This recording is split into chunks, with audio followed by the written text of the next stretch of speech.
Since Blumhouse released Black Christmas over the weekend, I thought I'd give you a little Halloween Kills update.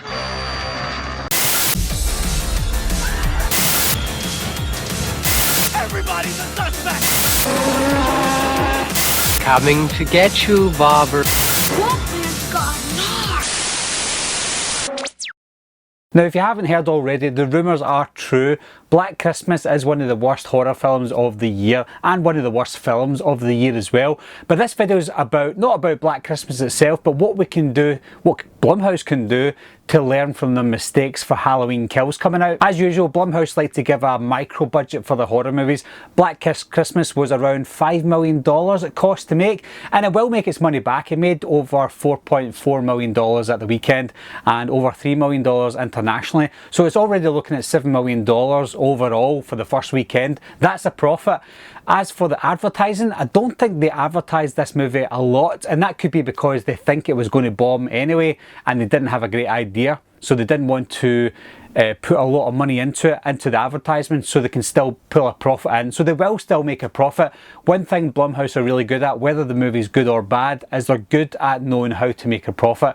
How much they're going to spend on a movie also depends on their forecast, on how much they think a movie's going to make. They didn't think Black Christmas was going to make a lot of money, so they didn't spend a lot of money on it. Black Christmas relied on a lot of social justice commentary. Not a lot of people like that. Some people don't mind social justice commentary in movies. I don't mind it either, and in fact there was a bit of that in Halloween 2018, but what Halloween 2018 done great and better than Black Christmas was the subtlety behind the social justice commentary. In Halloween, we had Laurie Strode fighting back after 40 years. She's a strong female empowerment, but she didn't come to the camera and tell us, I'm a strong female woman and I'm going to beat the bad guys. I'm going to beat Michael Myers because he's a man. That's not what they done. That's what happened. She became powerful. She had a daughter and a granddaughter who are women, who are powerful as well, but they didn't tell us, the audience, that they were powerful women and they're going to beat this powerful man. That's not what happened. But what happened in Black Christmas is exactly that. These are strong women who, we're not denying that they're strong. They're strong women who beat the establishment, they beat the men in the film, but they rubbed it in everyone's faces and the rest is history. That didn't work. It was panned for that thing that they done in Black Christmas. I think Blumhouse will learn from the mistakes. I think Jason Blum has already learned from his mistakes. He actually, I need to read it out because I forgot it. He left a tweet, and this could be a little bit subliminal, but he said, "Merry Christmas, everyone. I dressed up to cheer myself up since very few folk are going to see our movie Black Christmas this weekend." Now, he wants to cheer himself up, which means he's down on the news of Black Christmas, and very few people have went to see it. So he's acknowledged that not a lot of people went to see the movie, and he's also acknowledged that the very few people who did go and see the movie didn't like it. They've already filmed Halloween Kills. I don't know if that means they're going to go back and do some reshoots, if they're going heavy on the social justice commentary in Halloween Kills. I personally think that Blumhouse thought it was a good idea bringing in this sort of thing for a horror movie. It's not a good idea, whether you like it or not, whether you're for it or against it. It's not a good idea. We just want to watch these movies to enjoy them, and that's why we enjoyed Halloween. They had the subtle social justice commentary in it, but it was subtle enough for us to forget about it and not let it bother us. Whereas in Black Christmas, that was the main storyline, social justice, and it didn't work.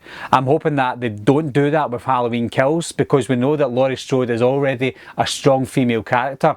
We've already had strong female characters in horror movies in the past. The term Scream Queen should say it all, that the females are usually the victors in these movies, and you very rarely see male characters survive at the very end to be the final girl or the final boy. I think the last movie that done that was a big movie was Final Destination in 2000 with Devon Sawa.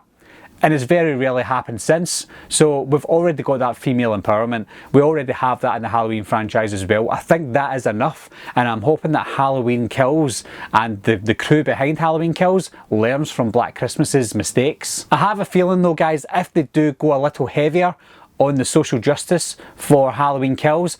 I think it could bomb, maybe not at the box office, but critically bomb. I think that it will make a lot of money back. It will definitely make its budget back and make a profit. But if they do the sort of thing that they did in Black Christmas to Halloween Kills, I think that might be not the last movie in the franchise, because we've already got Halloween Ends, but I think that might be the end for Blumhouse's reign for the Halloween and Michael Myers character. At the end of the day, guys, I don't mind social justice commentary in movies, in horror movies, in any kind of movies. I don't favour females, I don't favour males, I don't favour homosexuals, I don't favour heterosexuals, I don't favour any race, whatever. The movie has to be enjoyable. I have to enjoy the movie, especially for a Halloween movie. What I want for a Halloween movie and what I want for Halloween Kills is some good kills, some good stalking, great acting by the cast, great acting by Michael Myers as well. That's the sort of thing that I look for in a Halloween film. I don't look for inclusion. I don't look for anything like that in a horror movie. That happens in the outside world, and we deal with that in the outside world. We watch movies to escape all of that. We watch, yeah, it is sometimes a good thing to put them into movies, but I want to escape realism. I want to escape the outside world. I want to enjoy my movies. I want to enjoy my Halloween movies, and I want to enjoy horror movies. So I don't want to see too much of that in Halloween Kills. If they put it in there, make it subtle like they did in Halloween 2018. Some people still had a problem with what they'd done in Halloween 2018 because they did notice it. I noticed it as well, but it wasn't enough to bother me, and I'm hoping that it's not enough to bother you if they do include something like that in Halloween Kills. So what do you think of this, guys? What do you think of the whole social justice commentary in horror movies? Do you think it's a good idea? Do you think it's a bad idea? Do you think it raises awareness? Which I do think it does raise awareness, but there's a time and a place for some of it sometimes. But leave the comments down below, guys. Let me know if you think that Halloween Kills is going to go a little more heavy on the social justice, or let me know if you think they're going to learn from the mistakes from Black Christmas and rein it in a bit. As always, guys, thanks a lot for watching. Thanks for subscribing. I'll see you soon. Bye bye.